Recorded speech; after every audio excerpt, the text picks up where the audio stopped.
안녕하십니까? 오늘도 저와 함께 부처님의 지혜로운 말씀을 나누러 오신 여러분께 깊은 감사를 드립니다. 혹시 이런 경험이 있으신가요? 가족이나 친구 또는 가까웠던 사람으로부터 깊은 상처를 받았는데 주변에서는 나이도 들었는데 이제 화해하라. 가족인데 뭘 그렇게 따지냐. 먼저 용서하는 게 어른답다라고 말하는 경우 말입니다. 특히 우리 나이가 되면 더욱 그런 말을 많이 듣게 됩니다. 마치 나이가 들면 모든 것을 참고 넘어가야 하고 화해야말로 성숙한 어른의 모습인 양 말하는 사람들이 많습니다. 하지만 오늘 부처님의 말씀을 통해 여러분께 전하고 싶은 것은 이것입니다. 진정한 지혜는 무조건적인 화해가 아니라 자신을 지키는 것에 있다는 진실입니다. 오늘 이 영상이 도움이 되셨다면 구독 버튼을 눌러주시고 좋아요로 응원해주세요. 그리고 여러분의 소중한 경험이나 생각을 댓글로 나눠주시면 더 많은 분들에게 위로가 될 것입니다. 함께 지혜를 나누며 평온한 마음으로 살아가는 법을 배워보겠습니다. 부처님께서는 이렇게 말씀하셨습니다. 어리석은 자는 나에게는 아들이 있다. 재산이 있다고 하여 고뇌한다. 자기 자신도 자신의 것이 아닌데 하물며 아들이나 재산이야 어찌 자신의 것이겠는가. 이 말씀의 깊은 뜻을 여러분은 아시겠습니까? 부처님은 우리가 지켜야 할 가장 소중한 것이 바로 나 자신이라고 하셨습니다. 그런데 많은 사람들이 화해라는 이름으로 자신을 희생하고 있습니다. 부처님께서 말씀하시길 같은 뱀에게 2번 물리는 것은 어리석음의 극치다라고 하셨습니다. 여러분 생각해 보십시오. 한번 여러분에게 깊은 상처를 준 사람이 정말로 변했을까요? 사람의 본성은 쉽게 바뀌지 않습니다. 특히 여러분에게 상처를 주고도 진심으로 반성하지 않는 사람이라면 더욱 그렇습니다. 화해 후에 또다시 같은 일이 반복될 가능성이 매우 높습니다. 저는 지금까지 많은 분들의 이야기를 들어왔습니다. 자식에게 배신당하고도 그래도 내 자식인데라며 화해했다가 또다시 상처받는 부모님들, 형제자매에게 속임을 당하고도 가족이니까라며 다시 관계를 회복했다가 더 큰 피해를 당하는 분들을 너무 많이 봤습니다. 부처님께서는 과거에 집착하는 것은 현재의 평화를 깨뜨린다고 하셨습니다. 화해를 한다는 것은 그 사람과 다시 관계를 맺는다는 뜻입니다. 그런데 그 사람을 볼 때마다, 그 사람과 이야기할 때마다 과거의 아픈 기억이 되살아나지 않겠습니까? 여러분께서 얼마나 힘들게 그 상처를 치유해 왔는데 화해라는 이름으로 다시 그 아픔 속으로 들어가실 필요가 있으십니까? 특히 우리 나이가 되면 남은 시간이 그리 많지 않습니다.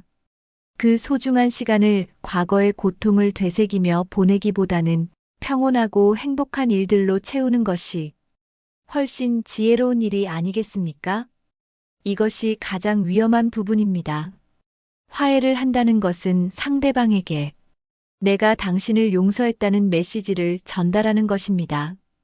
그런데 이것이 상대방에게는 내가 한 일이 그리 큰 잘못은 아니었구나라는 잘못된 신호로 받아들여질 수 있습니다. 부처님께서는 악행을 저지르고도 그것이 악행임을 모르는 자는 더 큰 악을 저지른다고 하셨습니다. 여러분이 너그럽게 용서해 주는 것이 오히려 그 사람으로 하여금 자신의 잘못을 깨닫지 못하게 만들 수 있다는 뜻입니다. 부처님께서는 자신을 존중하지 않는 자는 다른 누구도 존중할 수 없다고 하셨습니다. 여러분이 자신에게 상처를 준 사람과 화해한다는 것은 어떤 면에서는 자신의 가치를 스스로 낮추는 행위일 수 있습니다. 나는 이 정도 대우를 받아도 괜찮은 사람이다라는 메시지를 자신에게 그리고 상대방에게 보내는 것과 같습니다. 이것이 계속 반복되면 여러분의 자존감은 점점 낮아지고 결국 자신을 소중히 여기지 못하게 됩니다. 화해 후의 관계는 이전과 절대 같을 수 없습니다. 서로 조심스러워하고 겉으로는 괜찮은 척하지만 속으로는 여전히 상처가 남아있는 어색한 관계가 될 가능성이 높습니다. 부처님께서는 진실하지 못한 관계는 고통의 원인이 된다고 하셨습니다. 이런 어정쩡한 관계를 유지하는 것보다는 차라리 깨끗하게 정리하는 것이 서로에게 더 좋을 수 있습니다. 여러분, 잠시 숨을 고르시고 생각해 보십시오. 지금까지 제가 말씀드린 내용 중에서 여러분의 마음에 울림이 있는 부분이 있으셨습니까? 만약 이 영상이 도움이 되고 계시다면 구독과 좋아요로 응원해 주세요. 그리고 여러분도 비슷한 경험이 있으시다면 댓글로 나눠주시기 바랍니다. 혼자 고민하지 마시고 함께 이야기해 봅시다. 부처님께서는 한정된 생명을 무의미한 일에 쓰지 말라고 하셨습니다. 화해를 위해서는 엄청난 정신적 에너지가 필요합니다. 상대방을 이해하려 노력하고 과거의 일을 정리하고 새로운 관계를 만들어 가려면 많은 시간과 마음의 힘이 들어갑니다. 그런데 여러분, 우리 나이에 그런 에너지를 그런 곳에 쓰는 것이 과연 현명한 일일까요? 그 에너지를 자신을 위해, 정말로 소중한 사람들을 위해, 또는 새로운 의미 있는 일을 위해 쓰는 것이 훨씬 가치 있는 일이 아닐까요?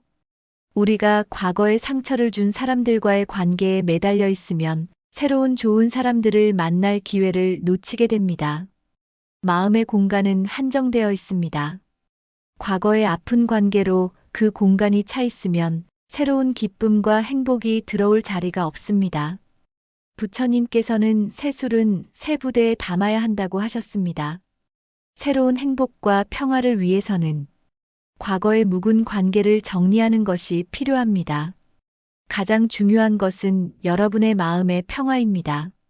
부처님께서는 평온한 마음이야말로 최고의 행복이다라고 하셨습니다. 상처를 준 사람과의 화해는 겉으로는 평화로워 보일 수 있지만 실제로는 여러분의 내면에 계속해서 불안과 긴장을 만들어냅니다. 또 언제 상처받을까? 정말로 변했을까? 내가 너무 관대한 건 아닐까? 이런 생각들이 마음의 평화를 깨뜨립니다. 많은 분들이 용서와 화해를 같은 것으로 생각하시는데 이는 전혀 다른 개념입니다. 부처님께서는 용서는 자신을 위한 것이고 화해는 관계를 위한 것이다라고 하셨습니다. 용서는 여러분이 그 사람에 대한 원망과 분노를 내려놓는 것입니다. 이것은 여러분의 마음의 평화를 위해 반드시 필요한 일입니다. 하지만 화해는 다시 관계를 맺는 것입니다. 용서는 할 수 있어도 화해까지 할 필요는 없습니다.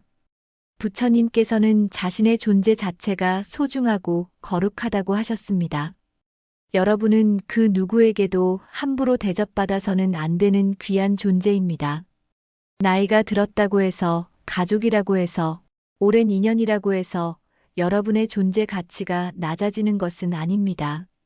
오히려 더욱 소중히 여겨져야 합니다.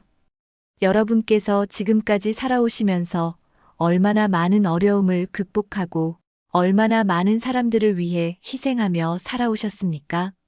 그런 여러분이 왜 자신에게 상처를 준 사람 앞에서 굽히고 들어가야 합니까?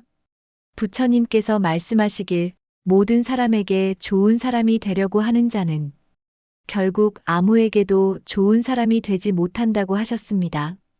여러분, 혹시 이런 말을 들어보신 적이 있으십니까? 어머니는 정말 착하시네요. 아버지는 참 마음이 넓으시네요. 그분은 정말 성격이 좋으시네요. 처음에는 기분 좋게 들리는 말들입니다. 하지만 이런 말들 뒤에 숨겨진 진짜 의미를 아시겠습니까? 이 사람은 뭘 부탁해도 거절하지 않는다. 이 사람은 좀 무리한 요구를 해도 화내지 않는다. 이 사람은 이용하기 쉽다는 의미일 수도 있습니다. 부처님께서는 스스로를 천하게 여기는 자는 다른 이들로부터도 천하게 여겨진다고 하셨습니다. 너무 쉽게 양보하고 너무 쉽게 용서하고 너무 쉽게 베풀면 사람들은 그것을 당연하게 받아들이기 시작합니다. 그리고 점점 더 많은 것을 요구하게 됩니다. 예를 들어 자식들이 돈이 필요할 때마다 부모님께 손을 벌리는데 부모님이 항상 그래, 그래 하시면서 주신다면 어떻게 될까요? 자식들은 부모님의 희생과 사랑에 감사해야 할까요? 아니면 우리 부모는 돈이 많다, 부탁하면 항상 준다고 생각하게 될까요? 이것이 바로 문제입니다. 사람들은 쉬운 사람을 발견하면 점점 더 큰 요구를 하게 됩니다. 처음에는 작은 부탁으로 시작하지만 그것이 받아들여지면 더 큰 부탁을 하게 되고 그것도 받아들여지면 더더욱 큰 부탁을 하게 됩니다. 부처님께서는 욕심은 끝이 없다고 하셨습니다. 한번 쉬운 사람으로 인식되면 그 사람의 욕심은 계속해서 커져만 갑니다. 가장 슬픈 것은 이런 일이 계속되면 여러분 스스로도 자신의 가치를 낮게 보게 된다는 것입니다. 나는 이런 일이나 하는 사람이구나. 나는 남들을 위해 희생하는 것밖에는 할 줄 아는 게 없구나. 라고 생각하게 됩니다. 하지만 부처님께서는 모든 존재는 부처가 될 수 있는 불성을 가지고 있다고 하셨습니다. 여러분은 그 누구보다도 소중하고 존귀한 존재입니다. 다른 사람들의 편의를 위해 존재하는 것이 아닙니다. 부처님께서는 중도의 중요성을 강조하셨습니다. 너무 인색해서도 안 되지만 너무 관대해서도 안 된다는 뜻입니다. 적절한 선을 긋는 것, 적절한 거리를 유지하는 것, 이것이 바로 지혜입니다. 여기까지는 괜찮지만 여기서부터는 안 된다는 경계를 분명히 하는 것이 필요합니다. 여러분, 이런 경험이 있으신가요? 처음에는 마음 좋은 분이라고 생각했던 사람이 시간이 지나면서 자신의 어려운 일은 모두 여러분께 맡기려고 하는 경우 말입니다. 그때 여러분은 어떻게 하셨나요?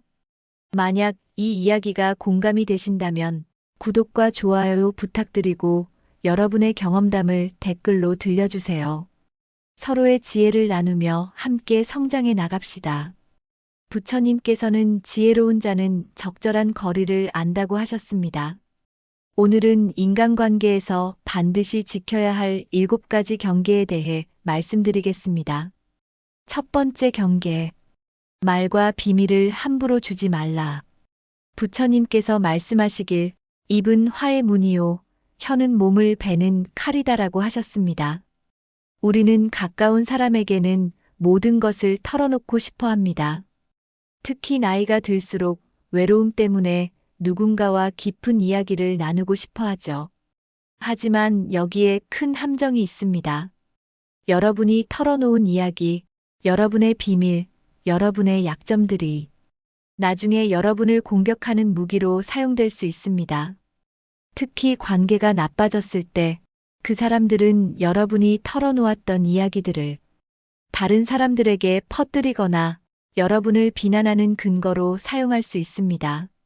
저는 이런 일을 너무 많이 봤습니다. 친한 친구라고 생각해서 자식 자랑, 재산 자랑을 했는데 나중에 관계가 나빠지니까 그 사람은 원래 자랑쟁이야, 허영심이 많은 사람이야 라고 말하며 다니는 경우들을 말입니다. 두 번째 경계. 지나친 희생을 하지 말라. 부처님께서는 자신을 사랑하지 않는 자는 다른 사람도 진정으로 사랑할 수 없다고 하셨습니다. 많은 분들이, 특히 어머니들이 이런 실수를 하십니다. 자식을 위해서, 가족을 위해서 자신의 모든 것을 희생하시죠. 자신의 건강도, 자신의 행복도, 자신의 꿈도 모두 포기하면서 말입니다.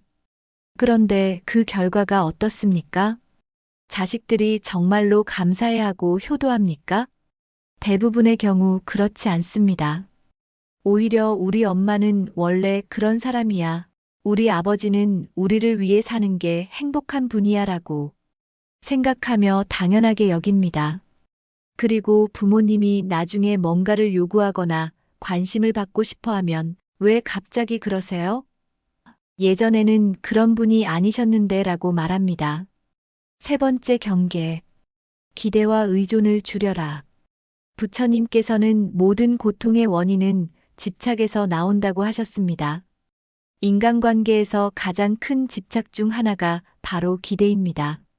내가 이렇게 해주었으니까 저 사람도 나에게 이렇게 해줄 것이다. 내가 이렇게 사랑하니까 저 사람도 나를 사랑할 것이다. 우리가 이렇게 가까우니까 저 사람은 절대 나를 배신하지 않을 것이다. 이런 기대들이 여러분을 고통스럽게 만듭니다. 사람들은 여러분의 기대대로 행동하지 않습니다. 아니, 행동할 의무가 없습니다. 네 번째 경계. 상호 존중의 균형을 맞춰라. 진정한 관계는 일방적인 것이 아닙니다. 한 사람만 주고 한 사람만 받는 관계는 건강하지 않습니다. 부처님께서는 주고받음의 균형이 깨진 관계는 오래가지 못한다고 하셨습니다. 여러분이 항상 주기만 한다면 그 사람은 여러분을 당연하게 여기게 됩니다. 그리고 여러분이 한 번 주지 않으면 왜 안 줘? 예전에는 그런 분이 아니었는데 라고 불평할 것입니다. 반대로 여러분이 항상 받기만 한다면 그것도 건강하지 않습니다. 언젠가는 그 빚을 갚아야 한다는 부담감에 시달리게 될 것입니다.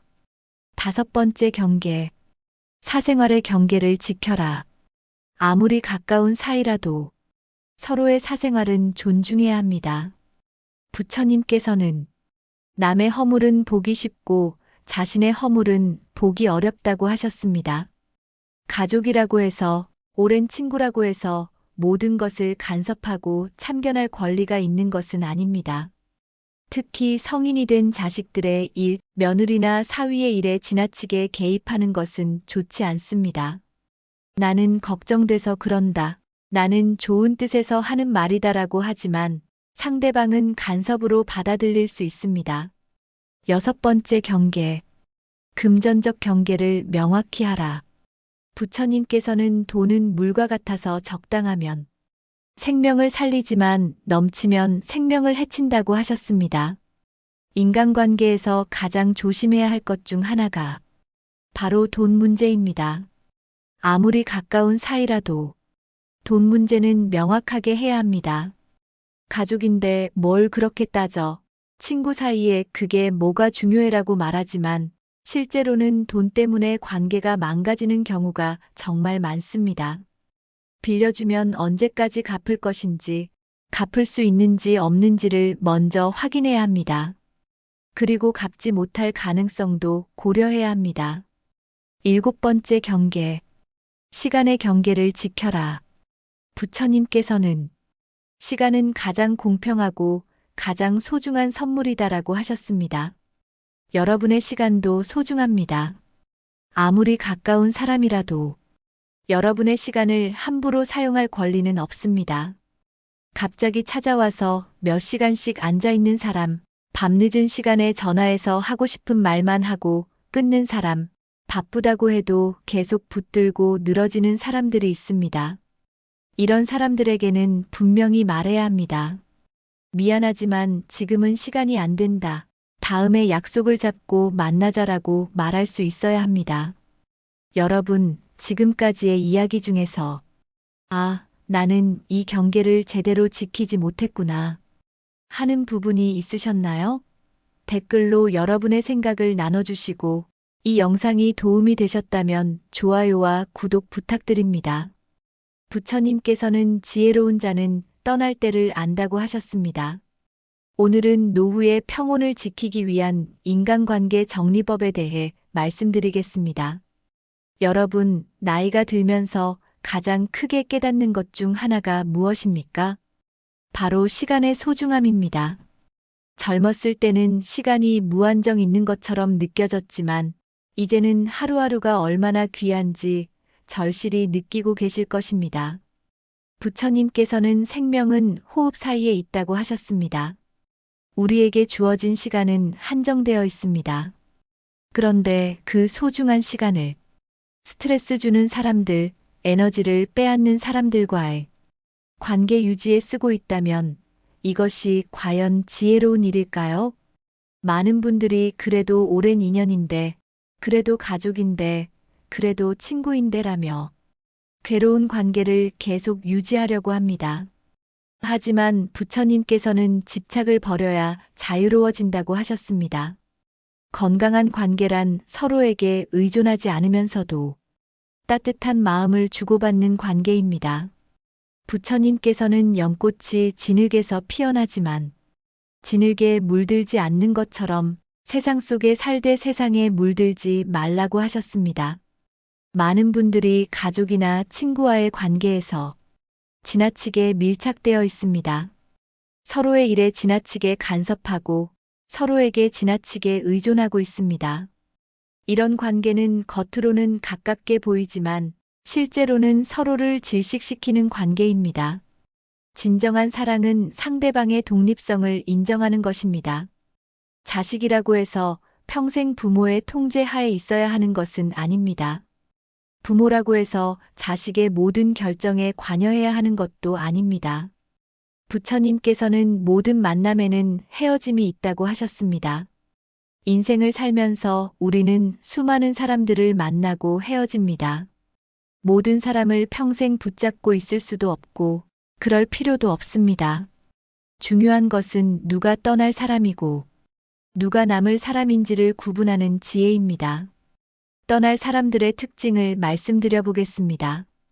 첫째, 여러분이 힘들 때 돌아서는 사람들입니다. 좋을 때만 함께하고 어려울 때는 없는 사람들입니다. 이런 사람들은 애초에 진정한 관계를 원하는 사람들이 아닙니다. 둘째, 항상 받기만 하려는 사람들입니다. 도움을 요청할 때만 연락하고 평소에는 안부조차 묻지 않는 사람들입니다. 셋째, 여러분을 존중하지 않는 사람들입니다. 여러분의 의견을 무시하고 여러분의 감정을 고려하지 않고 여러분을 함부로 대하는 사람들입니다. 넷째, 부정적인 에너지만 주는 사람들입니다. 만날 때마다 불평과 불만만 늘어놓고 여러분의 기분을 다운시키는 사람들입니다. 반대로 남아야 할 사람들은 어떤 사람들일까요? 첫째, 여러분을 있는 그대로 받아들이는 사람들입니다. 여러분이 완벽하지 않아도 때로는 실수를 해도 따뜻하게 이해해주는 사람들입니다. 둘째, 서로 주고받는 관계를 만드는 사람들입니다. 일방적이지 않고 서로의 필요를 채워주려고 노력하는 사람들입니다. 셋째, 여러분의 성장을 응원하는 사람들입니다. 여러분이 새로운 것에 도전할 때, 새로운 꿈을 꿀 때 격려해주는 사람들입니다. 넷째, 긍정적인 에너지를 주는 사람들입니다. 함께 있으면 기분이 좋아지고 삶에 의욕이 생기는 사람들입니다. 부처님께서는 적은 욕망으로 만족할 줄 아는 자가 진정한 부자다라고 하셨습니다. 이것은 인간관계에도 적용됩니다. 젊었을 때는 많은 사람들과 관계를 맺는 것이 중요했을 수도 있습니다. 사업을 위해서, 사회적 지위를 위해서, 자녀 교육을 위해서 인맥이 필요했을 수도 있습니다. 하지만 이제는 다릅니다. 이제는 양보다 질이 중요합니다. 수많은 피곤한 관계보다는 몇 명이라도 진심으로 통하는 사람들이 훨씬 소중합니다. 진짜 필요한 관계란 무엇일까요? 첫째, 진심으로 소통할 수 있는 관계입니다. 가식 없이 진솔한 이야기를 나눌 수 있는 관계입니다. 둘째, 서로의 건강과 행복을 진심으로 걱정해주는 관계입니다. 셋째, 함께 있으면 평안함을 느낄 수 있는 관계입니다. 넷째, 서로의 과거를 이해하고 받아들이는 관계입니다. 다섯째, 미래에 대한 불안을 함께 나눌 수 있는 관계입니다. 여러분, 지금 여러분 주변을 한번 둘러보십시오.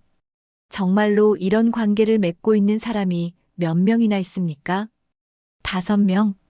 10명? 아니면 한두 명도 없습니까? 만약 그런 사람이 한 명도 없다면 새로운 관계를 만들어 나가는 것을 고려해 보십시오. 취미 활동, 종교 활동, 봉사 활동 등을 통해서 마음이 통하는 사람들을 만날 수 있습니다. 그리고 만약 주변에 여러분을 괴롭히는 관계들이 많다면 과감하게 정리하는 것을 고려해 보십시오.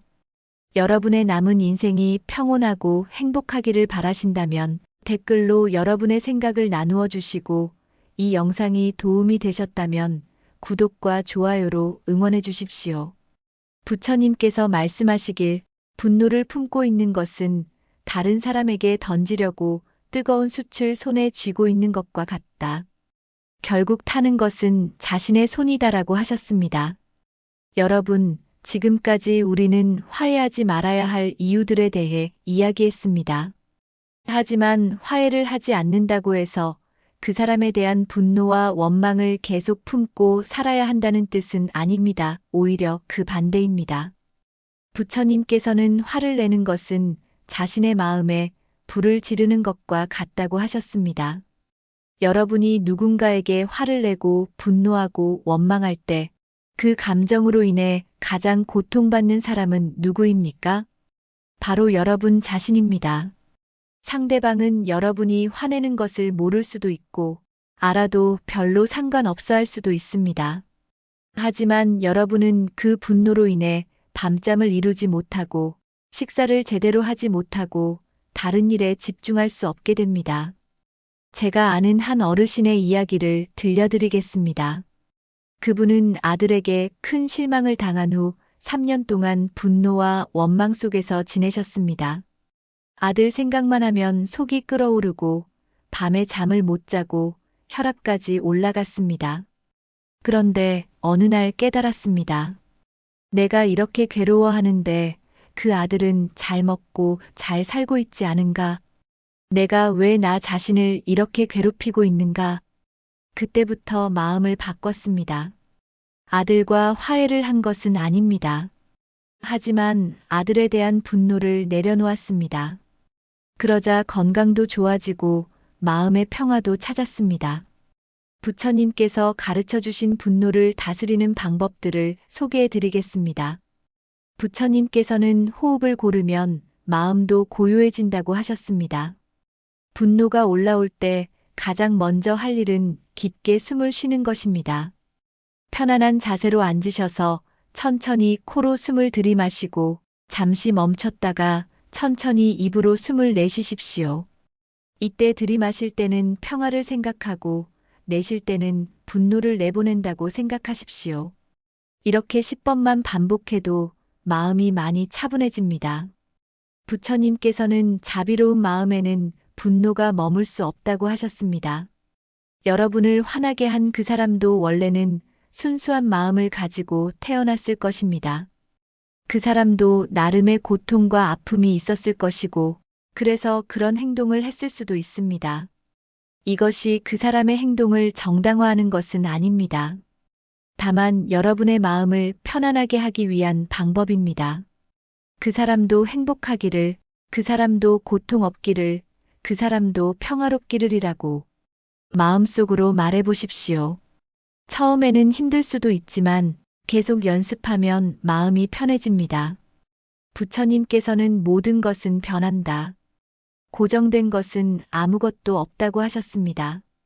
여러분을 화나게 한 그 일도, 그때의 감정도, 그 상황도 모두 변할 수 있습니다. 지금은 너무 화가 나고 원망스럽지만 1년 후에도 지금과 같은 강도로 화가 날까요? 5년 후에도 그럴까요? 10년 후에도 그럴까요? 시간이 흐르면서 모든 것이 변합니다. 여러분의 감정도 상황도 그 사람도 변할 수 있습니다. 이것을 깊이 생각해 보시면 이것도 지나갈 것이다라는 마음의 여유를 가질 수 있습니다. 부처님께서는 용서는 상대방을 위한 것이 아니라 자신을 위한 것이다라고 하셨습니다. 많은 분들이 용서에 대해 오해하고 있습니다. 내가 용서하면 그 사람이 이득을 본다. 내가 용서하면 그 사람이 자신의 잘못을 반성하지 않을 것이다라고 생각합니다. 하지만 진정한 용서는 상대방과는 아무 상관이 없습니다. 용서는 여러분 자신을 분노와 원망의 감옥에서 해방시키는 것입니다. 여러분이 누군가를 용서한다고 해서 그 사람의 잘못이 정당화되는 것은 아닙니다. 그 사람이 저지른 일의 책임에서 벗어나는 것도 아닙니다. 단지 여러분이 그 일로 인해 더 이상 괴로워하지 않겠다는 선택을 하는 것입니다. 이제 함께 간단한 명상을 해보겠습니다. 여러분도 편안한 자세로 앉으셔서 함께 해보시기 바랍니다. 먼저 눈을 감으시거나 반쯤 감으셔도 됩니다. 등을 곧게 펴시고 양손을 편안하게 무릎 위에 올려놓으십시오. 이제 천천히 코로 숨을 들이마시십시오. 하나, 둘, 셋, 넷. 이제 잠시 멈추시고 하나, 둘. 이제 천천히 입으로 숨을 내쉬십시오. 하나, 둘, 셋, 넷, 다섯, 여섯. 다시 한 번 더 해보겠습니다. 천천히 코로 숨을 들이마시면서 마음속으로 평화라고 말해보시고 하나, 둘, 셋, 넷. 잠시 멈추시고 하나, 둘. 이제 천천히 숨을 내쉬면서 마음속으로 분노를 내보낸다고 생각해 보시고 하나, 둘, 셋, 넷, 다섯, 여섯.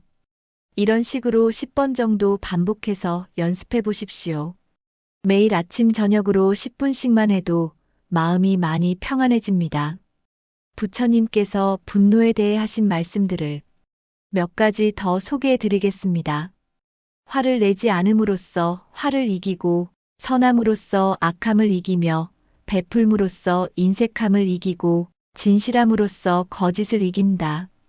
분노는 독과 같아서 다른 사람을 해치려고 마시지만 결국 자신이 죽게 된다. 지혜로운 자는 분노할 이유가 있어도 분노하지 않는다. 어리석은 자는 분노할 이유가 없어도 분노한다.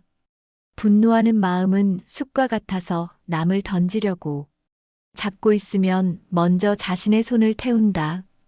여러분, 이런 말씀들을 들으시니 어떤 생각이 드십니까?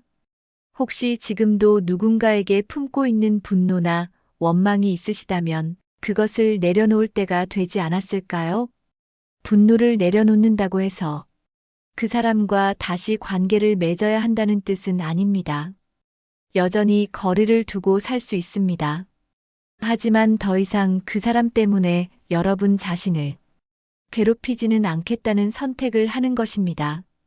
이 영상을 보시는 여러분 모두가 분노와 원망에서 벗어나 평안한 마음으로 살아가시기를 간절히 기원합니다. 도움이 되셨다면 구독과 좋아요로 응원해 주시고 여러분만의 마음의 평화를 찾는 방법이 있다면 댓글로 나눠주시기 바랍니다. 부처님뿐만 아니라 동서양의 많은 성현들과 철학자들이 인간관계에 대한 깊은 지혜를 남겨주셨습니다. 오늘은 그런 가르침들을 통해 우리의 마음을 더욱 풍요롭게 만들어 보겠습니다. 공자께서는 벗이 멀리서 찾아오니 또한 기쁘지 아니한가라고 하셨습니다. 하지만 동시에 신뢰가 없으면 관계는 오래갈 수 없다고도 하셨습니다. 공자께서는 특히 인간관계에서의 예를 강조하셨습니다.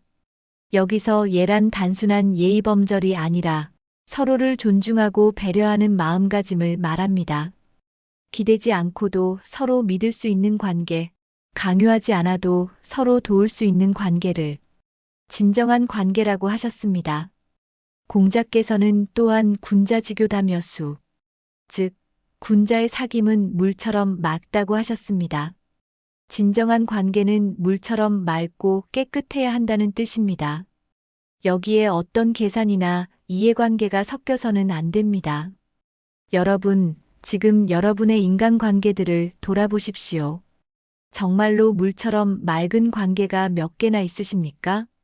독일의 철학자 칸트는 인간은 결코 수단으로만 다뤄져서는 안 되고 항상 목적으로 대우받아야 한다고 했습니다. 이것은 매우 중요한 말입니다. 여러분을 이용의 수단으로만 보는 사람들, 여러분이 필요할 때만 찾는 사람들, 여러분의 존재 자체보다는 여러분이 해줄 수 있는 일에만 관심이 있는 사람들과는 거리를 두어야 한다는 뜻입니다. 칸트는 또한 자율성의 중요성을 강조했습니다. 다른 사람의 눈치를 보거나 다른 사람의 기대에 맞추려고 하기보다는 자신의 양심과 판단에 따라 행동해야 한다고 했습니다. 특히 우리 나이가 되면 더욱 중요한 가르침입니다. 이제는 다른 사람의 평가나 시선에 연연하지 말고 자신이 옳다고 생각하는 대로 살 때가 된 것입니다. 독일의 철학자 니체는 좀 더 강한 어조로 이야기했습니다. 자신을 사랑하지 않는 자가 어떻게 다른 사람을 사랑할 수 있겠는가? 니체는 특히 무리를 따르는 삶을 경계하라고 했습니다. 남들이 다 하니까, 남들이 다 그렇게 말하니까 하는 것이 아니라 자신만의 가치관과 기준을 가지고 살라고 했습니다.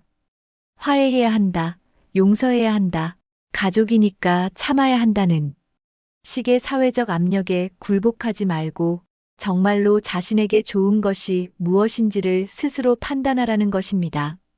니체는 위버맨 시초일라는 개념을 제시했는데 이는 남들의 가치관에 휘둘리지 않고 자신만의 가치를 창조하며 살아가는 사람을 말합니다. 프랑스의 철학자 루소는 인간은 태어날 때는 자유롭지만 어디서나 사슬에 묶여 있다고 했습니다. 이 사슬 중 하나가 바로 억지로 유지하는 인간관계들입니다. 루소는 자연스러운 것, 인위적이지 않은 것의 가치를 강조했습니다. 억지로 만들어진 관계, 사회적 체면 때문에 유지하는 관계보다는 자연스럽게 흘러가는 관계가 더 아름답다고 했습니다. 서로에게 부담이 되지 않는 관계, 서로를 있는 그대로 받아들이는 관계를 추구해야 한다고 했습니다. 중국의 철학자 장자는 무의자연을 강조했습니다. 억지로 하지 않고 자연스럽게 흘러가는 것이 가장 좋다는 뜻입니다. 장자는 물은 높은 곳에서 낮은 곳으로 흐르고 사람들은 편한 곳으로 간다고 했습니다. 억지로 붙잡아서는 안 된다는 뜻입니다. 떠나려는 사람을 억지로 붙잡지 말고 오려는 사람을 억지로 막지도 말라. 모든 것을 자연스럽게 흘러가도록 두어라. 이는 특히 가족 관계에서 중요한 가르침입니다. 자식들이 독립하려고 할 때, 형제자매들이 거리를 두려고 할 때, 억지로 붙잡으려 하지 말고 자연스럽게 놓아주는 것도 사랑의 한 방법입니다. 영국의 철학자 버트런드 러셀은 행복의 정복이라는 책에서 이렇게 말했습니다. 행복한 사람은 소수의 깊은 관계를 가지고 있고 불행한 사람은 많은 얕은 관계를 가지고 있다. 러셀은 특히 시기와 질투가 인간관계를 파괴하는 가장 큰 원인이라고 했습니다. 다른 사람과 자신을 비교하고 다른 사람의 행복을 시기하는 마음이 관계를 망친다는 것입니다. 다른 사람의 성공을 진심으로 축하할 수 있고 다른 사람의 행복을 기뻐할 수 있는 사람만이 진정한 친구가 될 수 있다고 했습니다. 고대 그리스의 철학자 에피쿠로스는 우정이야말로 인생 최고의 기쁨이다라고 했습니다. 하지만 그는 동시에 진정한 우정은 매우 드물다고도 했습니다. 에피쿠로스가 말하는 진정한 우정의 조건은 다음과 같습니다. 첫째, 서로의 행복을 진심으로 원하는 마음. 둘째, 어떤 조건 없이도 서로를 받아들이는 마음. 셋째, 서로의 고통을 함께 나누려는 마음. 넷째, 시간이 흘러도 변하지 않는 신뢰. 여러분, 이런 조건을 모두 갖춘 관계가 몇 개나 있으십니까? 만약 한두 개라도 있다면 그것만으로도 충분히 행복한 인생이라고 할 수 있습니다. 이제 이런 성현들의 가르침을 바탕으로 여러분의 인간관계를 한번 점검해 보시기 바랍니다. 성현들의 지혜를 바탕으로 실제로 관계를 정리하는 방법들을 말씀드리겠습니다. 첫째, 점진적 거리두기. 갑자기 관계를 끊기보다는 천천히 거리를 두는 것이 좋습니다. 연락 횟수를 줄이고 만나는 횟수를 줄이면서 자연스럽게 멀어지도록 하는 것입니다. 둘째, 정중한 거절. 상대방의 요구나 제안에 대해 정중하지만 단호하게 거절하는 법을 배워야 합니다. 죄송하지만 어려울 것 같습니다. 제가 도움을 드리기 힘든 상황입니다라고 명확하게 말하는 것입니다. 셋째, 새로운 관심사 만들기. 기존의 관계들로부터 자연스럽게 멀어지려면 새로운 관심사와 활동들을 만드는 것이 좋습니다. 새로운 취미, 새로운 모임, 새로운 학습 등을 통해 시간과 에너지를 다른 곳에 투입하는 것입니다. 넷째, 마음의 정리. 가장 중요한 것은 마음의 정리입니다. 이 관계를 정리하는 것이 나와 상대방 모두에게 좋은 일이다라고 확신을 가져야 합니다. 여러분께서 이런 과정을 통해 정말로 소중한 관계들만 남기고 그 관계들을 더욱 깊이 있게 발전시켜 나가시기를 바랍니다. 이 영상이 도움이 되셨다면 구독과 좋아요로 응원해 주시고 여러분도 인간관계 정리 과정에서 얻은 지혜가 있다면 댓글로 나눠주시기 바랍니다. 부처님께서는 과거는 이미 지나갔고 미래는 아직 오지 않았다. 오직 현재 이 순간만이 우리의 것이다라고 하셨습니다. 여러분, 지금까지 우리는 상처를 준 사람들과 화해하지 말아야 하는 이유들, 관계를 정리하는 방법들에 대해 이야기했습니다. 하지만 그것만으로는 충분하지 않습니다. 이제는 새로운 시작을 위한 마음의 준비를 해야 합니다. 부처님께서는 과거에 집착하는 것은 썩은 음식을 계속 먹는 것과 같다고 하셨습니다. 과거의 상처를 계속 반복해서 생각하는 것은 상처를 덧나게 할 뿐입니다.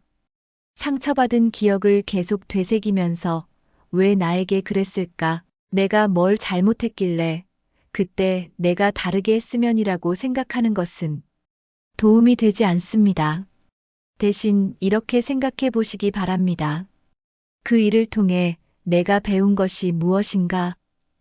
그 경험이 나를 어떻게 성장시켰는가? 이제 나는 어떤 사람이 되었는가? 모든 경험에는 의미가 있습니다. 아픈 경험조차도 우리를 더 지혜롭게 만들고, 더 강하게 만들고, 더 자비롭게 만들 수 있습니다. 한 분의 이야기를 들려드리겠습니다. 70세 되신 어떤 할머니께서 40년 동안 시어머니로부터 온갖 구박을 받으며 사셨습니다.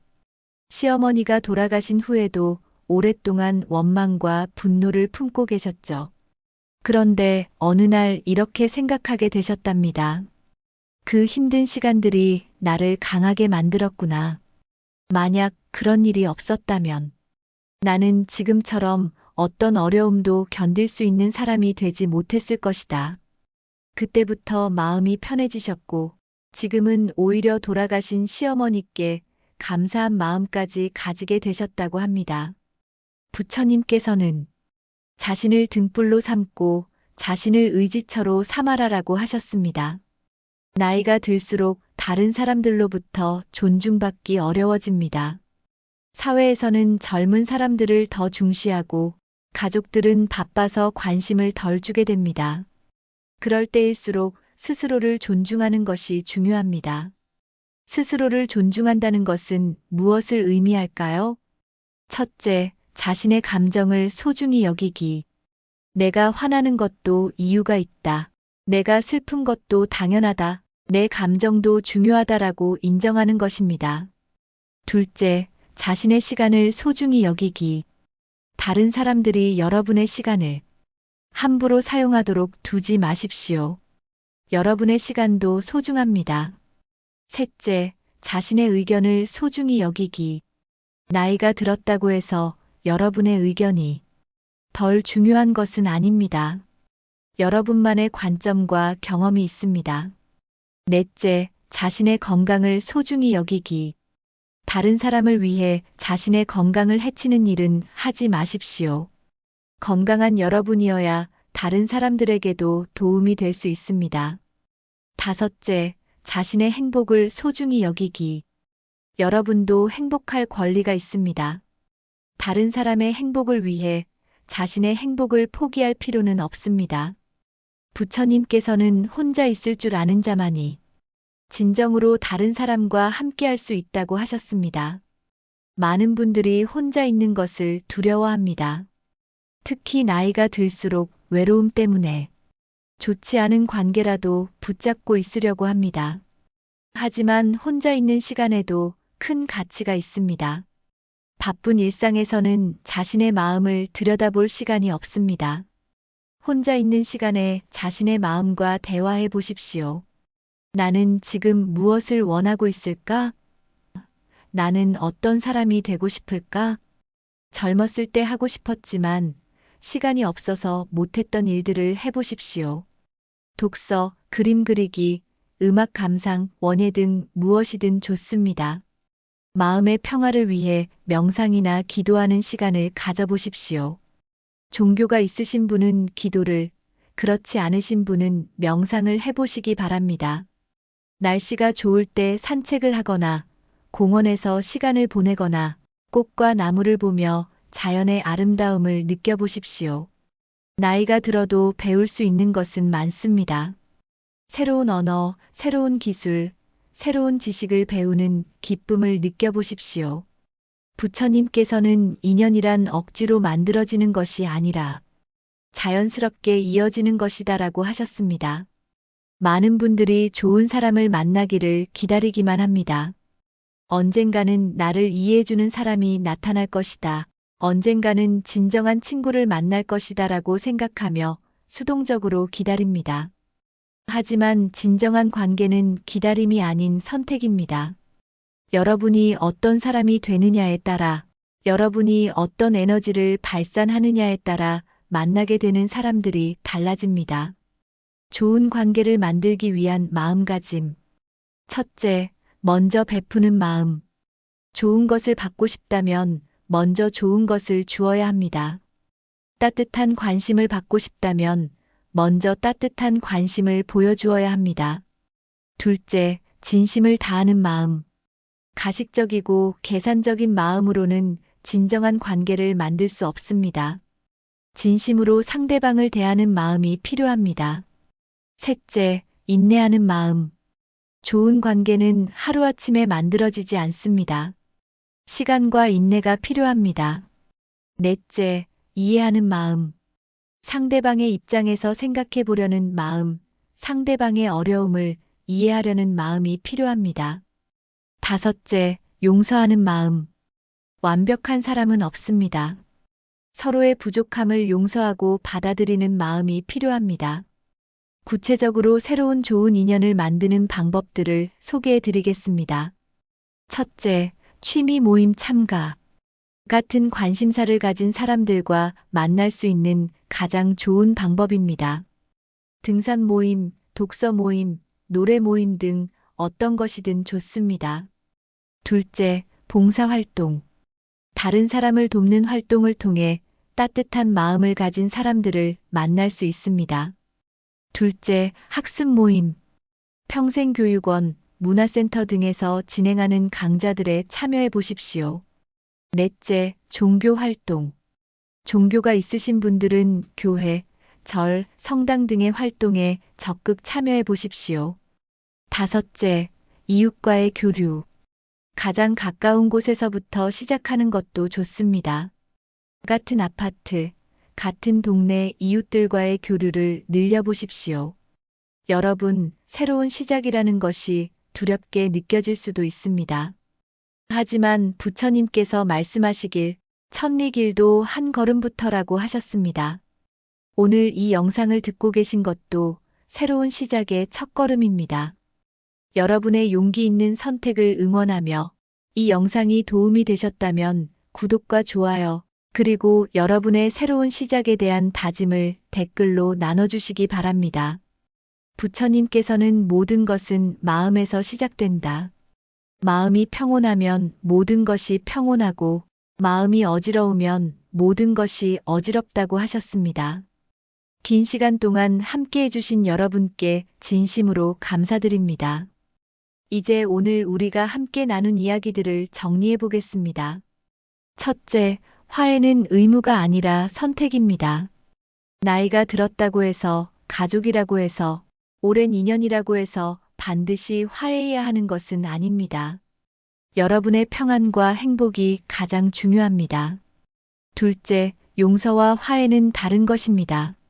마음속 분노와 원망을 내려놓는 것은 필요하지만 그것이 다시 관계를 맺어야 한다는 뜻은 아닙니다. 셋째, 관계에는 경계가 필요합니다. 아무리 가까운 사이라도 서로의 경계를 존중해야 합니다. 무엇이든 허용하는 것이 사랑이 아닙니다. 넷째, 관계의 질이 삶의 질을 결정합니다. 많은 관계보다는 깊고 진실한 몇 개의 관계가 더 소중합니다. 다섯째, 혼자 있는 시간도 소중합니다. 외로움을 피하기 위해 좋지 않은 관계를 유지할 필요는 없습니다. 혼자 있는 시간에도 할 수 있는 의미 있는 일들이 많습니다. 여섯째, 새로운 시작은 언제든 가능합니다. 나이는 새로운 시작의 걸림돌이 아닙니다. 마음만 먹으면 언제든 새로운 관계, 새로운 인생을 시작할 수 있습니다. 부처님께서 열반에 드시기 전에 마지막으로 하신 말씀이 있습니다. 모든 것은 변한다. 게으르지 말고 정진하라. 여러분의 인생도 변할 수 있습니다. 지금까지 힘들고 괴로웠던 관계들 때문에 고통받으셨다면 이제는 그것을 바꿀 수 있습니다.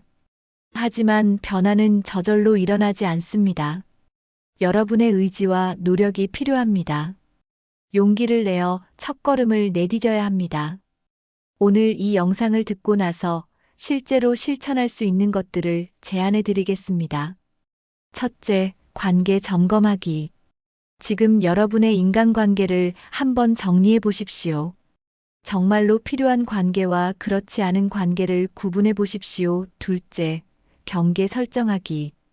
더 이상 참을 수 없는 일들에 대해서는 분명히 안 된다고 말하는 연습을 해 보십시오. 셋째, 혼자만의 시간 만들기. 매일 30분이라도 온전히 혼자만의 시간을 가져보십시오.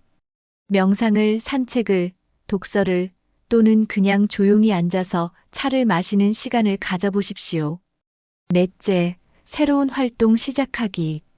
관심이 있었지만 못했던 일들을 하나씩 시작해 보십시오. 작은 것부터 시작해도 됩니다. 다섯째, 감사하기. 매일 저녁에 하루를 돌아보며 감사한 일 3가지를 떠올려 보십시오. 작은 것이라도 좋습니다. 부처님께서는 자신의 구원은 자신이 하는 것이다. 다른 누구도 대신할 수 없다고 하셨습니다. 여러분의 행복도, 여러분의 평안도 결국은 여러분이 만드는 것입니다. 다른 사람이 여러분을 행복하게 해주기를 기다리지 마십시오. 다른 사람이 여러분을 이해해 주기를 기다리지 마십시오. 여러분 스스로가 여러분의 가장 좋은 친구가 되고 여러분의 가장 든든한 지지자가 되십시오. 나이가 들었다고 해서 꿈을 포기할 필요는 없습니다. 비록 젊었을 때와는 다른 꿈일지라도 여러분만의 새로운 꿈을 가져보십시오. 건강이 허락하는 한 새로운 사람들을 만나고 새로운 경험을 하고 새로운 배움을 추구해 보십시오. 그리고 무엇보다 중요한 것은 여러분 자신을 사랑하고 존중하는 것입니다. 여러분은 그 누구에게도 함부로 대접받을 이유가 없는 소중하고 귀한 존재입니다. 긴 시간을 함께 해주신 여러분께 다시 한번 깊은 감사를 드립니다. 이 영상이 도움이 되셨다면 꼭 구독 버튼을 눌러주시고 좋아요로 응원해 주십시오. 구독과 좋아요는 더 많은 분들에게 이런 좋은 내용을 전하는데 큰 힘이 됩니다. 그리고 가장 중요한 것은 여러분의 댓글입니다. 댓글로 이런 것들을 나눠주세요. 저는 지금 어떤 관계를 정리해야 할지 고민 중입니다. 이 영상을 듣고 용기를 얻었습니다. 저도 비슷한 경험이 있었는데 이런 부분이 특히 도움이 되었습니다. 여러분의 경험과 생각을 댓글로 나눠주시면 같은 고민을 하고 있는 다른 분들에게도 큰 힘이 될 것입니다. 또한 지금 이 순간 가장 내려놓고 싶은 관계는 무엇인가요?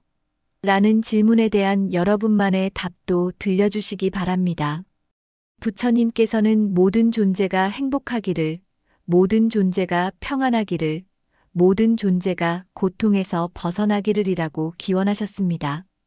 저도 오늘 이 영상을 들어주신 모든 분들이 진정한 평안과 행복을 찾으시기를 간절히 기원합니다. 힘든 관계들로 인해 고통받고 계신 분들은 이제 그 고통에서 벗어나시기를 바랍니다. 외로움 때문에 좋지 않은 관계를 붙잡고 계신 분들은 혼자 있는 시간의 소중함을 깨닫고 진정한 평안을 찾으시기를 바랍니다. 새로운 시작을 두려워하고 계신 분들은 용기를 내어 첫걸음을 내디디시기를 바랍니다. 여러분 모두가 부처님의 가르침처럼 지혜롭고 자비로우며 평온한 삶을 살아가시기를 진심으로 기원합니다. 다음에도 더 좋은 내용으로 여러분과 만날 수 있도록 최선을 다하겠습니다. 구독과 좋아요, 그리고 여러분의 소중한 댓글을 기다리겠습니다. 오늘도 고생하셨습니다. 편안한 밤 되세요. 감사합니다.